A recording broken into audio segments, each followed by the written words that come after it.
नमस्कार. इंदूसोबत मोठ्या बाई सुद्धा घर सोडून गेलेल्या असतात. कारण इंदूचं म्हणणं असतं, जोपर्यंत माझा विठुरायाच्या मंदिरामध्ये येत नाही तोपर्यंत मी इथे शांतपणे राहू शकत नाही. काही झालं तरी माझा विठुराया इथे आलाच पाहिजे. तेव्हा लगेच मोठ्या बाई म्हणतात, इंदू, तू जिथे जाशील तिथे मी तुझ्या सोबत येणार. तेव्हा इंदू बोलते, मोठ्या बाई, नाही, असं नका करू. तुम्हाला कळतंय का मोठ्या बाई, तुम्ही काय बोलताय ते? अहो, तुम्हीच जर का या घरातून माझ्या सोबत निघालात तर तुम्ही राहणार कुठे? तेव्हा मोठ्या बाई म्हणतात, जिथे तू राहणार तिथे मी राहणार. तेव्हा मात्र इंदू बोलते, मोठ्या बाई, पण हे खूपच घातक आहे. आपल्या घराला असं एकटं टाकून आपण कसं जायचं? तेव्हा लगेच मोठ्या बाई म्हणतात, घराची काळजी तू नको करूस. त्यासाठी अधोक्षज ठाम आहे आणि तुला घराची काळजी करायची गरज नाही. आणि मोठ्या बाई सुद्धा इंदूसोबत घर सोडून जातात. तर इकडे महाले मास्तर खूप शांतपणे बसलेले असतात. अधोक्षज वनवन फिरत असतो. तो मोठ्या बाई आणि इंदूला शोधत असतो, पण गावभर शोधून सुद्धा इंदू आणि मोठ्या बाई त्याला सापडत नाहीत. म्हणून त्याला मात्र खूपच टेन्शन आलेलं असतं. महाले मास्तर चहाच्या टपरीजवळ बसलेले असतात. तेव्हा श्रीकला स्वतःच्या डोक्यावर एक चादर घेऊन आलेली असते आणि ती या टपरीवाल्याला ती विचारते, इंद्रायणी अधोक्षज दिग्रसकर कुठे राहतात? तेव्हा लगेच महाले मास्तर बोलतात, आता त्या नाही भेटू शकत. कुठे गेल्यात काय माहिती. तेव्हा श्रीकला स्वतःच्या डोक्यावरची चादर बाजूला करते आणि म्हणते, इंद्रायणी, तू कुठेही जा, कुठेही लपून बस, पण तुला मी सोडणार नाही. इंद्रायणी, मी तुझा पत्ता कट करणारच. तुला संपवल्याशिवाय मी मात्र आता शांत बसणार नाही. तर इकडे इंदू आणि मोठ्या बाई राणीवनी भटकत असतात. तिथेच इंदूने स्वतःला राहण्यासाठी छोटंसं असं एक घर बांधलेलं असतं आणि त्या दोघीही तिथे राहत असतात. त्यावेळेला इंदू काहीतरी चुलीवर बनवत असते. त्याच वेळेला इंदूचं लक्ष आजूबाजूला फिरणाऱ्या सावलीकडे जातं. तेव्हा मात्र इंदू मोठ्याने विचारते, कोण आहे तिकडे? कोण आहे तिकडे? समोर या. मोठ्या बाई आतमध्ये असतात. मोठ्या बाई म्हणतात, इंद्रायणी, अगं काय झालं? अगं कोणाला हाका मारतेस? तेव्हा लगेच इंदू बोलते, मोठ्या बाई, आता इथे कोणीतरी होतं, मी पाहिलं. मोठ्या बाई, आत्ताच इथून कोणीतरी गेलं. तेव्हा लगेच मोठ्या बाई म्हणतात, अगं आपण राणीवणी राहतोय, कोणतं तरी जनावर असेल, तू काळजी नको करू, चल आपण शांतपणे आतमध्ये जाऊन झोपूया आणि सकाळी आपल्या प्रवासाला जाऊया. तेव्हा मात्र इंदू बोलते, नाही, मला तर खूप भीती वाटतेय.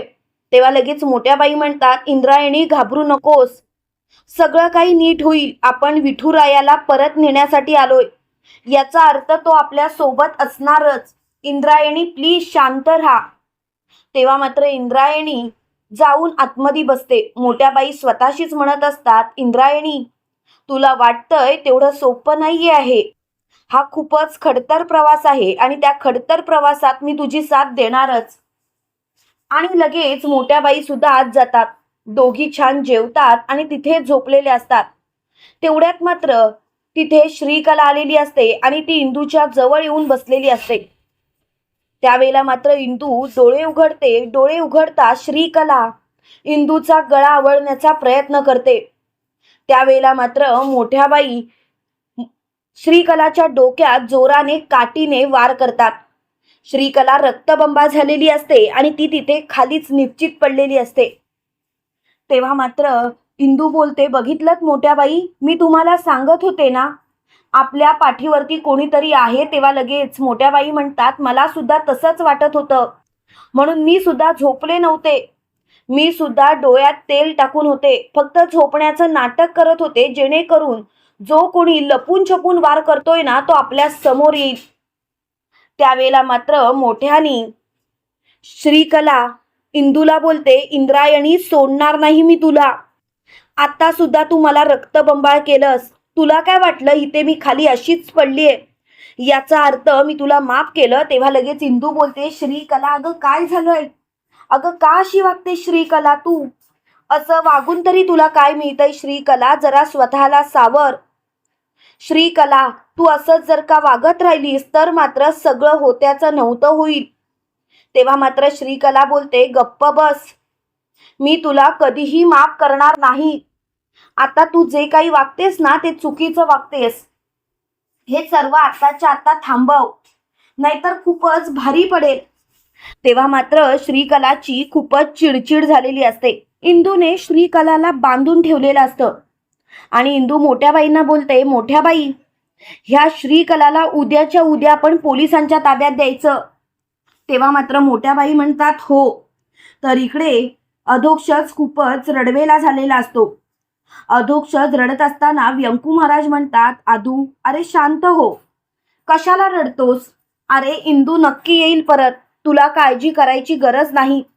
तेव्हा लगेच अधोक्षज म्हणतो, नाही, मला खूप भीती वाटतेय. काका, अशी कशी इंद्रायणी मला न सांगता निघून गेली आणि आई सुद्धा तिच्या सोबत गेले. तेव्हा लगेच व्यंकू महाराज म्हणतात, मला तर याच गोष्टीचा जास्त दिलासा आहे की खरोखर इंदू सोबत मोठ्या बाई आहेत आणि वहिनी आहेत म्हटल्यावरती काळजी करायची गरजच नाही. तू अजिबात काळजी करू नकोस, सगळ्या गोष्टी अगदी व्यवस्थित पार पडतील. तुला कशाला काळजी करायला पाहिजे? तेव्हा मात्र मोठ्यानी अधोक्षज बोलतो, नाही, मला काळजी वाटतेय. कारण इंदू अशी न सांगता का निघून गेली? इंदूला अशी जायची गरजच काय होती?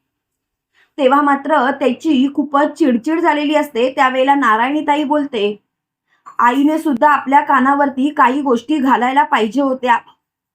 या दोघी नक्की कुठे गेल्या? तेव्हा लगेच व्यंकू महाराज म्हणतात, इंदू नक्कीच विठुरायाच्या शोधात गेली असेल.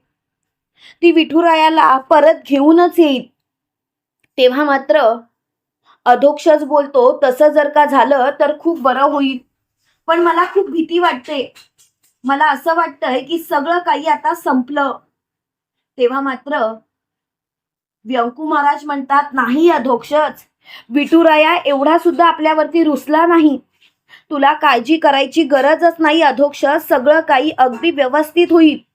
तू फक्त आणि फक्त माझ्यावरती विश्वास ठेव. मी तुला सांगतोय ना, सगळं व्यवस्थितच होणार.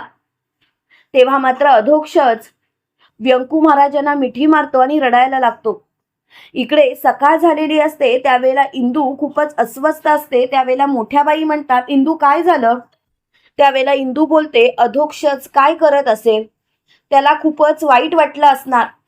खूप प्रेम आहे माझं त्याच्यावरती, पण काय करू, मला माझ्या विठुरायाच्या शोधासाठी बाहेर पडावंच लागलं. तेव्हा लगेच मोठ्या बाई म्हणतात, इंदू काळजी करू नकोस, मी तुला सांगते ना, अधोक्षज नक्की तुला समजून घेईल. तेव्हा लगेच श्रीकला बोलते, मला सोडा, मला जर का सोडलं नाहीत ना तर तुम्हाला खूप भारी पडेल. तेव्हा लगेच इंदू बोलते, अगं तुझा बाप सुद्धा तसाच म्हणायचा. प्रत्येक वेळेला तो माझ्या वाटेला जायचा आणि तोंडावरतीच आपटायचा. बघितलंस ना त्याची अवस्था काय झाली ते. त्यामुळे तू माझ्या वाटेला जाऊ नको श्रीकला, स्वतःला थांबव. तेव्हा लगेच श्रीकला बोलते, इंद्रायणी तू जे काही करतेस ना ते चुकीचं करतेस. इंद्रायणी तू जर का हे सगळं थांबवलं नाहीस ना तर तुझी वाट लावेल. तेव्हा मात्र लगेच इंदू बोलते, श्रीकला अगं बस कर, अगं किती जीव घेणार आहेस अजून? श्रीकला खरंच तुझ्या या गोष्टींचा ना त्रास व्हायला लागला. मला तर समजतच नाही तुझ्याशी कसं वागावं ते. अगं कधी सुधारशील तू? तेव्हा लगेच श्रीकला बोलते, गप्प बसा तुम्ही सर्वांनी, हे सर्व नाटकं आहेत ना ती तुमची बंद करा आणि मला या विषयावरती बोलायचंच नाहीये. तेव्हा मात्र मोठ्या बाई म्हणतात, जाऊ देत ना हिंदू, इथे शेजारी पोलीस स्टेशन आहे, तिथे आपण हिला देऊया. तेव्हा मात्र श्रीकला बोलते, इंद्रायणी उगाच नाटकं करू नकोस. इंदू लगेच दोरी सोडते. त्यावेळेला श्रीकला इंदूला जोरात झटका देते आणि तिथून पळून जाते. त्यावेळेला मोठ्या बाई म्हणतात, सटकली, हातातून सटकली, पण हिला मात्र सोडली नाही पाहिजे, कारण ही परत आपल्यावरती लक्ष ठेवून राहणार आणि आपल्याला मारण्याचा प्रयत्न करणार. त्यावेळेला लगेच इंदू बोलते, मोठ्या बाई, आता जर का श्रीकलाने तसा काही प्रयत्न केला ना तर मात्र मी तिला सोडणार नाही. तेव्हा लगेच मोठ्या बाई म्हणतात, इंदू अगं हे तू बोलतेस? इंदू अगं तूच विचार कर, अगं ती पोपटरावची लेक आहे, ती त्याच्यातले गुण तिच्यात सुद्धा असणारच ना. तू जरा शांत हो इंदू आणि स्वतःच्या मनाला विचार, खरोखर त्या श्रीकलावरती विश्वास ठेवणं योग्य आहे का? तेव्हा मात्र लगेच मोठ्या बाई असं बोलतात. इंदू बोलते, मोठ्या बाई ते सर्व जाऊ देत, आपण चला जाऊया.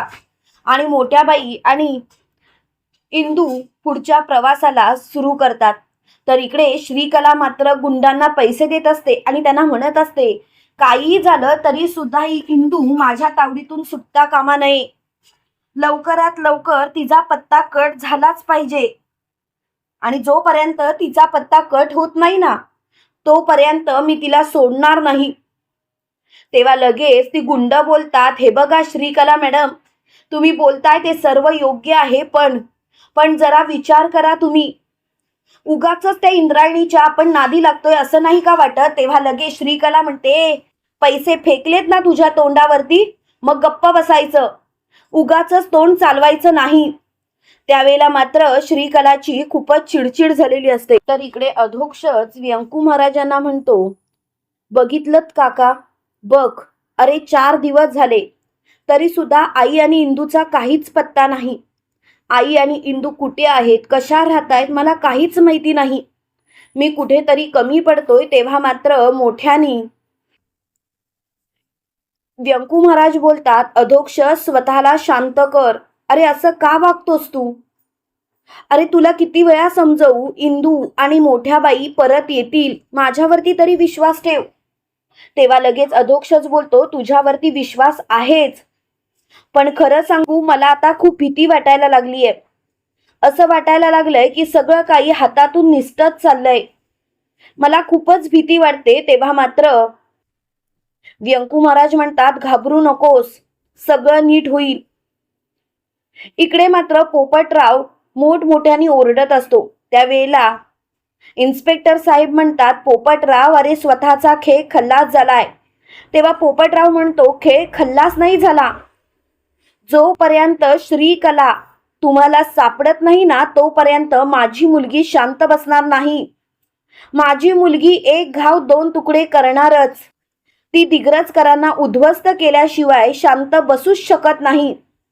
हे ऐकल्यानंतर इन्स्पेक्टर साहेब जरा टेन्शनमध्ये येतात आणि व्यंकू महाराजांना फोन करतात. तेव्हा व्यंकू महाराज बोलतात, इन्स्पेक्टर साहेब काय झालं? तेव्हा ते सगळं काही सांकेतिक भाषेमध्ये सांगतात. तेव्हा मात्र व्यंकू महाराज म्हणतात, श्रीकला सापडलीच पाहिजेत, कारण मोठ्या बाई आणि इंदू घरामध्ये नाहीत. तेव्हा लगेच इन्स्पेक्टर साहेब म्हणतात, काय?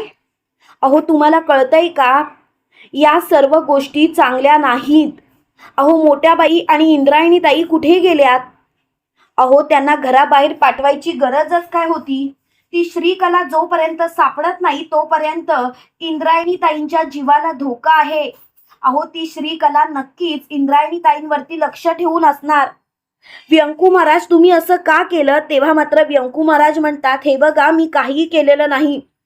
उलट त्या दोघीही आम्हाला न सांगता गेल्यात. कुठे गेल्यात, कशा राहतायत, आम्हाला काहीच माहिती नाही. तेव्हा इन्स्पेक्टर साहेब म्हणतात, व्यंकू महाराज, आपल्याला लवकरात लवकर त्या दोघींपर्यंत पोहोचलं पाहिजे, नाहीतर सगळं होत्याचं नव्हतं होऊन जाईल. तेव्हा मात्र व्यंकू महाराजांना खूपच काळजी वाटते आणि त्यावेळेला इन्स्पेक्टर साहेब म्हणतात, तुम्ही काळजी करू नका, मी सगळं काही अगदी व्यवस्थित करतो. आणि त्यांनी फोन ठेवलेला असतो. इकडे पोपटराव मात्र फिदी फिदी हसायला लागलेला असतो आणि तो म्हणतो, काय झालं, पायाखालची जमीन सरकली का? सरकणारच, कारण माझी मुलगी शांत बसण्यातली नाही. ती आता सगळं होत्याचं नव्हतं करणार, सगळ्यांना संपवणार ती, सगळ्यांना. आता काही खरं नाही, आता सगळ्यांची वाट लागणार, वाट. तेव्हा मात्र तिला खूपच भीती वाटत असते. त्यावेळेला लगेच इन्स्पेक्टर साहेब म्हणतात, पोपटराव, अरे कितीही उड्या मार, काहीही कर, पण तुला मी एकच गोष्ट सांगेन पोपटराव, कितीही काही झालं ना तरी सुद्धा तू इंद्रायणी ताईंच्या केसाला सुद्धा धक्का नाही लावू शकत, कारण मी आहे ना त्यांच्या सोबत. मी असताना असं काही होणार नाही. तेव्हा मात्र पोपटराव बोलतो, तू अस नाही तर नको असूस, पण माझी मुलगी मात्र त्या श्रीकलाला आणि त्या इंद्रायणीला चांगलाच धडा शिकवणार. त्यावेळेला लगेच इन्स्पेक्टर साहेब हसायला लागतात आणि म्हणतात, बरोबर बोललास, श्रीकलाला तर धडा शिकवणारच. पण इंद्रायणीताईंना नाही तर इंद्रायणीताई श्रीकलाला शिकवतील. अरे तुझ्या मुलगीने खूप मोठी चूक केली आहे, आता तू बघच तिची कशी वाट लागते ती. इकडे अधोक्षज व्यंकू महाराजांना बोलतो, काका काय झालं? तेव्हा व्यंकू काका म्हणतात, खरं सांगू, खूपच मोठी भयानक गोष्ट घडली. अरे ती श्रीकला फशार आहे ना, ती जोपर्यंत फरार आहे तोपर्यंत इंदू आणि वहिनींच्या जीवाला धोका आहे असं पोलिसांचं म्हणणं आहे. तेव्हा मात्र अधोक्षज स्वतःच्या डोक्याला हात लावतो आणि म्हणतो, नवरा म्हणून मी कमी पडलोच, पण मुलगा म्हणून सुद्धा मी कमी पडलो. स्वतःच्या आईची आणि बायकोची मी काळजी घेऊ शकलो नाही. तेव्हा लगेच व्यंकू महाराज म्हणतात, असं का विचार करतोयस? असा विचारच करू नकोस. सगळं काही आपल्या मनासारखं होतच असं नाही. मी तुला सांगतो, विठुराया आपल्या इंदू आणि मोठ्या बाईंच्या पाठीशी ठामपणे उभा आहे. तुला काळजी करायची गरज नाही, सगळं काही अगदी व्यवस्थित होईल. माझ्यावरती फक्त आणि फक्त विश्वास ठेव. तुम्हाला काय वाटतं मित्रांनो, खरोखर इंदू आणि मोठ्या बाई श्रीकलाला पकडून पोलिसांच्या ताब्यात देतील का? कमेंट करून नक्की कळवा. आणि असेच मालिकेंचे नवनवीन अपडेट पाहण्यासाठी व्हिडिओला लाईक आणि चॅनलला सबस्क्राईब करायला विसरू नका. थँक्यू.